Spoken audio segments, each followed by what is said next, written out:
Shalom, saat ini saya akan membaca dari Injil Yohanes, pasalnya yang ke-18, ayatnya yang pertama sampai ayatnya yang ke-40. Beginilah firman Tuhan. Yesus ditangkap. Setelah Yesus mengatakan semuanya itu, keluarlah ia dari situ bersama-sama dengan murid-muridnya, dan mereka pergi ke seberang sungai Kidron. Di situ ada suatu taman, dan ia masuk ke dalam taman itu bersama-sama dengan murid-muridnya.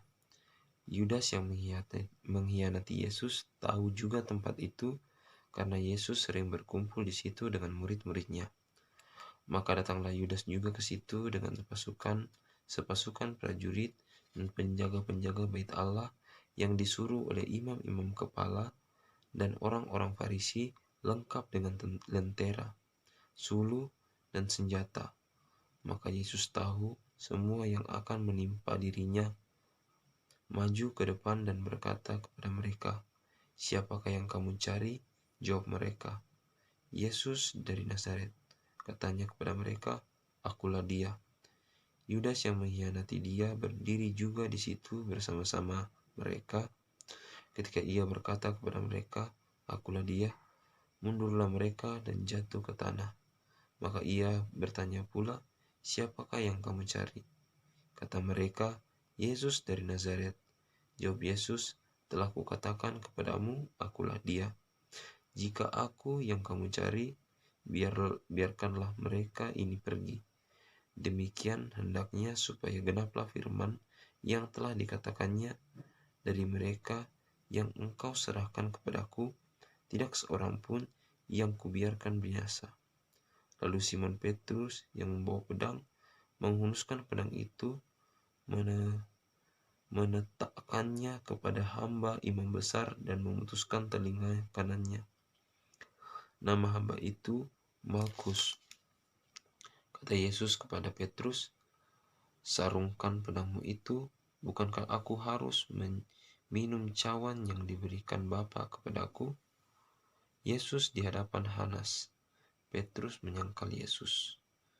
Maka pasukan prajurit serta perwira dan penjaga-penjaga yang disuruh orang Yahudi itu menangkap Yesus dan membelenggu dia, lalu membawanya mula-mula kepada Hanas, karena Hanas adalah mertua Kayafas yang pada tahun ini itu menjadi imam besar, dan Kayafaslah yang telah menasihatkan orang Yahudi adalah lebih berguna jika satu orang mati untuk seluruh bangsa.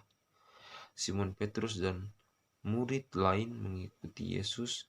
Murid itu mengenal imam besar dan ia masuk bersama dengan Yesus ke halaman istana imam besar. Tetapi Petrus tinggal di luar dekat pintu. Maka murid lain tadi yang mengenal imam besar kembali keluar bercakap-cakap dengan perempuan penjaga pintu, lalu membawa Petrus masuk. Maka kata hamba perempuan penjaga pintu itu kepada Petrus, "Bukankah engkau juga murid orang itu?" Jawab Petrus, "Bukan." Sementara itu, hamba-hamba dan penjaga-penjaga bait Allah telah memasang api arang, sebab hawa dingin waktu itu, dan mereka berdiam di situ. Juga Petrus berdiri berdiam bersama dengan mereka. Maka mulailah imam besar menanyai Yesus tentang murid-muridnya dan tentang ajarannya.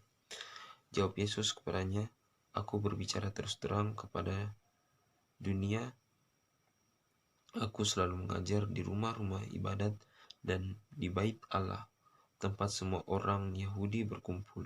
Aku tidak pernah berbicara sembunyi-sembunyi. Mengapakah engkau menanyai aku? Tanyailah mereka yang telah mendengar apa yang kukatakan kepada mereka. Sungguh, mereka tahu apa yang telah kukatakan." Ketika ia mengatakan hal itu, seorang penjaga yang berdiri di situ menampar mukanya sambil berkata, "Begitukah jawabmu kepada imam besar?" Jawab Yesus kepadanya, "Jikalau kataku itu salah, tunjukkanlah salahnya. Tetapi jikalau kataku itu benar, mengapakah engkau menampar aku?" Maka Hanas mengirim dia terbelenggu kepada Kayafas imam besar itu. Simon Petrus masih berdiam Kata orang-orang itu di situ kepadanya, "Bukankah engkau juga seorang dari muridnya?" Ia menyangkalnya, katanya, "Bukan." Kata seorang hamba imam besar, seorang keluarga dari hamba yang telinganya dipotong Petrus, "Bukankah engkau kulihat di taman itu bersama-sama dengan dia?" Maka Petrus menyangkalnya pula, dan ketika itu berkokoklah ayam. Yesus di hadapan Pilatus. Maka mereka membawa Yesus dari Kayafas ke gunung pengadilan. Ketika itu hari masih pagi. Mereka sendiri tidak masuk ke gunung pengadilan itu supaya jangan menjijiskan diri, sebab mereka hendak makan Paskah. Sebab itu Pilatus keluar mendapatkan mereka dan berkata, "Apakah tuduhan kamu terhadap orang ini?" Jawab mereka kepadanya, "Jikalau ia bukan seorang penjahat, kami tidak menyerahkannya kepadamu." Kata Pilatus kepada mereka, "Ambillah dia dan hakimilah dia menurut hukum Tauratmu." Kata orang-orang Yahudi itu, "Kami tidak diperbolehkan membunuh seseorang." Demikian hendaklah supaya genaplah firman Yesus yang dikatakannya untuk menanyakan bagaimana caranya ia akan mati. Maka kembalilah Pilatus ke dalam gedung pengadilan, lalu memanggil Yesus dan bertanya kepadanya, "Engkau inikah raja orang Yahudi?" Kata Yesus, "Apakah engkau katakan hal itu dari hatimu sendiri, ataukah ada orang lain yang mengatakannya kepadamu tentang aku?" Kata Pilatus, "Apakah aku seorang Yahudi? Bangsamu sendiri dan imam-imam kepala yang telah menyerahkan engkau kepadaku. Apakah yang telah engkau perbuat?" Jawab Yesus, "Kerajaanku bukan dari dunia ini. Jika kerajaanku dari dunia ini, pasti hamba-hambaku telah melawan supaya aku jangan diserahkan kepada orang Yahudi. Akan tetapi, kerajaanku bukan dari sini." Maka kata Pilatus kepadanya, "Jadi engkau adalah raja?" Jawab Yesus, "Engkau mengatakan bahwa aku adalah raja. Untuk itulah aku lahir dan untuk itulah aku datang kepada dunia ini, supaya aku memberi kesaksian tentang kebenaran. Setiap orang yang berasal dari kebenaran mendengarkan suaraku." Kata Pilatus kepadanya, "Apakah kebenaran itu?" Yesus dihukum mati. Sesudah mengatakan demikian, keluarlah Pilatus lagi mendapatkan orang-orang Yahudi dan berkata kepada mereka, "Aku tidak mendapati kesalahan apapun padanya. Tetapi pada kamu ada kebiasaan bahwa pada Paskah aku membebaskan seorang bagimu. Maukah kamu supaya aku membebaskan raja orang Yahudi bagimu?" Mereka berteriak pula, "Jangan dia, melainkan Barabas." Barabas adalah seorang penyamun. Amin, firman Tuhan.